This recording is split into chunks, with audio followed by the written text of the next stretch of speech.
very night in Max's room, a forest grew and grew and grew until his ceiling hung with vines and the walls became the world all around. And an ocean tumbled by with a private boat for Max, and he sailed off through the night and day.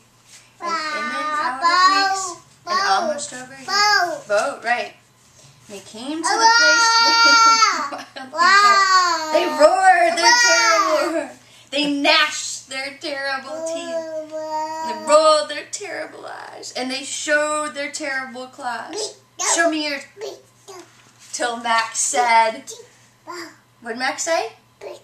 Be still, and tame them with the magic trick of staring into all their yellow eyes without winking once.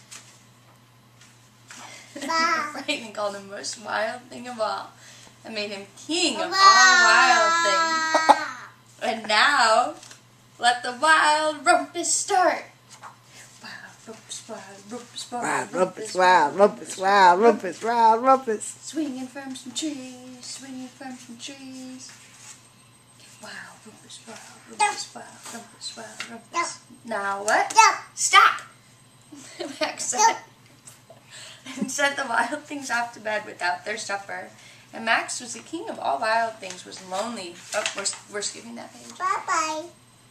But the wild things cried, "Oh, please don't go. We'll eat you up. We love you so." And what they do? They roared their terrible roars. And they gnashed their terrible teeth. And they rolled their terrible eyes. So show me your terrible claws. Showed their terrible claws. But Max stepped into his private boat and waved goodbye.